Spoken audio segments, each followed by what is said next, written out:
Bismillahirrahmanirrahim. Sebuah data menyebutkan banyak orang bertanya-tanya apa manfaat belajar ilmu fisika, khususnya fisika statistik. Ilmu fisika dikenal sebagai ilmu yang sulit dipelajari, dan ilmu fisika tidak banyak diminati untuk dipelajari oleh peserta didik maupun mahasiswa. Untuk itu, saya Rahma Dewi Arifah dan rekan saya Husnul Hatimah, kami dari Pendidikan Fisika 2020 menuliskan sebuah paper dengan judul Penerapan Fisika Statistik pada Bidang Ekonomi, Ekonofisika guna memprediksi harga saham. Kita awali dengan sebuah pendahuluan. Apa definisi dari fisika statistik? Fisika statistik tersusun atas dua suku kata, yaitu fisika dan juga statistik.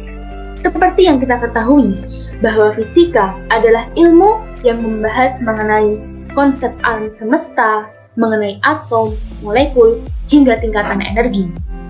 Dan kita ketahui bahwa statistik berfokus pada konsep peluang suatu molekul terhadap energi tertentu. Fisika statistik asing dan jarang dikenal oleh khalayak luas. Akan tetapi di sini kita akan membahas lebih lanjut terkait materi yang disampaikan pada sebuah fisika statistik itu sendiri. Selanjutnya, kita juga harus mengetahui apa definisi dari ekonofisika. Ekonofisika adalah bidang interdisipliner yang menggabungkan konsep fisika dengan ekonomi untuk memahami perilaku pasar dan sistem keuangan. Ekonofisika adalah gabungan dari ilmu ekonomi dan juga ilmu fisika, khususnya fisika statistik. Eugene Stanley adalah seorang fisikawan yang pertama kali memperkenalkan istilah ekonofisika pada dunia. Stanley berhasil memaparkan penerapan konsep ekonofisika pada konferensi Dynamics of Complex Systems di Kolkata, India pada tahun 1955, dan dari situlah penelitian terkait ekonofisika banyak diteruskan dan dilanjutkan oleh para peneliti dunia. Salah satu penelitian tentang ekonofisika telah dilakukan oleh Resmianto pada tahun 2002. Beliau mengilustrasikan sebuah fenomena ekonomi yang dipandang melalui sudut pandang fisikawan menggunakan teori perilaku gas. Resmianto mengungkapkan bahwa inflasi yang dikenal sebagai kenaikan harga dideskripsikan melalui persamaan PIVin sama dengan PVN. Kemudian, ini sangat relate dan sangat memiliki korelasi terhadap penerapan fisika statistik itu sendiri. Yang mana kita ketahui inflasi sangat bergantung pada kebijakan moneter yang dilakukan oleh bank sentral, namun tidak menutup kemungkinan bahwa inflasi juga dapat dikendalikan secara bertahap menggunakan pasar modal. Pasar modal. Apa itu pasar modal? Pasar modal atau yang dikenal sebagai capital market yang kita sering sebut bahwa pasar modal adalah sebuah alat yang digunakan untuk memperjualbelikan instrumen keuangan jangka panjang. Dan perlu kita ketahui bahwa salah satu jenis pasar modal yang paling banyak dinikmati oleh masyarakat adalah saham. Apa itu saham? Saham merupakan surat berharga yang mewakili kepemilikan sebagian dari suatu perusahaan. Semakin tinggi nilai jual saham, maka semakin tinggi pula resiko dari kerugian saham itu sendiri. Untuk itulah, kami akan memberikan penjelasan terkait korelasi fisika statistik Maxwell-Boltzmann terhadap grafik harga saham. Baik, selanjutnya kita masuk ke bagian pembahasan bagaimana hubungan antara statistik Maxwell-Boltzmann dan perhitungan harga saham ini. Jadi teman-teman, dapat diasumsikan bahwa saham serupa dengan molekul gas yang dapat menempati keadaan energi atau tingkat harga tertentu. Sehingga ini dapat dihitung menggunakan statistik Maxwell-Boltzmann karena ada dua hubungan yang sama, yaitu dengan molekul gas tadi. Nah, kemudian berdasarkan perhitungan akan memberikan hasil. Hasilnya berupa apa? Yaitu garis tren dinamis. Sebaliknya, jika kita memanfaatkan formula Maxwell-Boltzmann, itu dapat memberikan presentase perubahan harga saham. Bisa di next.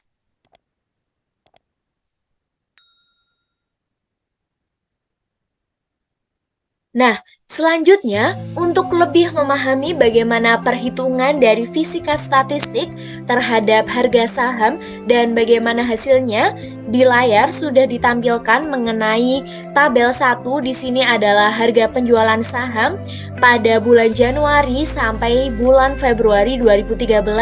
Ini merupakan data dari sebuah perusahaan AALI seperti itu. Nah, dari data yang dihasilkan oleh perusahaan ini kemudian dilakukan perhitungan untuk volume pada saat penutupan harga saham menggunakan Excel dengan memasukkan persamaan Maxwell-Boltzmann.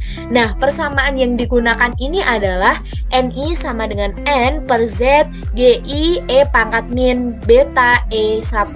Nah, di mana N ini adalah untuk volume dari terbukanya, tertingginya, dan terendahnya. N di sini merupakan volume sahamnya sudah terlampir. Kemudian Z-nya ini adalah fungsi partisi dari Maxwell-Boltzmann. Kemudian dari E, nilai E ini adalah nilai eksponensialnya yang sudah diketahui dan juga sudah dihitung seperti itu. Nah, kemudian di sini kita tinggal menginput datanya saja, kemudian kita olah sehingga didapatkan nilai Z seperti itu. Bisa di next.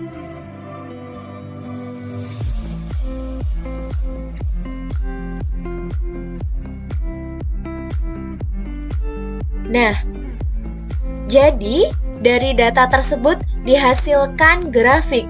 Nah, grafiknya ini dapat dilihat ada yang naik, ada yang turun, ada yang berwarna merah, dan ada yang berwarna biru. Ini maknanya apa? Akan kita bahas. Bisa di next. Nah, jadi ketika garis birunya tadi melintasi garis berwarna merah atau berpotongan ke atas, menunjukkan bahwa saat itu sedang ada tren mulai bergerak ke atasan atau disebut bullish market. Nah, ketika garis cepat atau garis berlian mulai bergerak menyeberang ke bawah, karena tadi ke atas, yang ini ke bawah. Nah, dalam keadaan ini disebut pasar bearish. Nah, ini merupakan dua hal yang berlawanan. Berdasarkan grafik volume penutupan saham perusahaan AALI, dapat dianalisis bahwa pada saham tersebut terdapat dua tren, yaitu bullish market ketika naik dan bearish market ketika turun. Ketika grafik biru lebih atas dan dominan, terdapat sinyal lain yang menunjukkan akan terjadi tren naik atau bullish, sehingga sinyal menunjukkan untuk melakukan beli. Nah, jadi pemilik saham bisa melakukan pembelian, dan ketika grafiknya bearish, pemilik saham bisa melakukan penjualan. Bisa di next. Nah, ini adalah hasil perhitungan juga untuk memvalidasi apakah statistik Maxwell-Boltzmann ini dapat digunakan.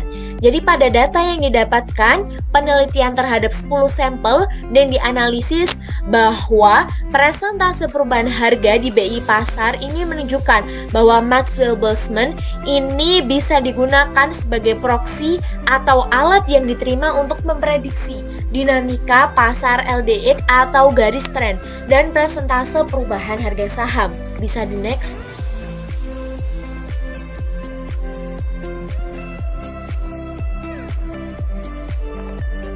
Nah, kita tadi sudah menjelaskan mulai dari bagaimana cara perhitungannya dan bagaimana hasilnya dan bagaimana hasil validasinya. Sekarang kita berpindah kesimpulan. Di sini kita dapat menyimpulkan dua hal sesuai dengan pendahuluannya tadi, bahwa yang pertama, salah satu penerapan ekonomifisika adalah aplikasi fisika statistik untuk memprediksi tren dinamis harga saham menggunakan persamaan Maxwell-Boltzmann. Nah, pada paper yang kedua, ini adalah membandingkan perubahan garis tren dinamis, yaitu ada naiknya dan turunnya dengan menggunakan hukum distribusi Maxwell-Boltzmann dan membandingkannya dengan rumus osilator stokastik George Lane. Nah, Hukum distribusi statistik Maxwell-Boltzmann dan rumus probabilitas Maxwell-Boltzmann dapat digunakan sebagai alat atau instrumen untuk memprediksi garis tren dinamis saham di pasar saham dan persentase perubahan harga, khususnya di pasar kripto seperti itu. Demikian presentasi yang Saudara Rahma dan saya Husnul Khotimah dapat saya sampaikan. Semoga membawa pengetahuan baru dan pengalaman baru untuk mendengar dan untuk kita semuanya. Semoga bermanfaat. Demikian dari kami. Wassalamualaikum warahmatullahi wabarakatuh.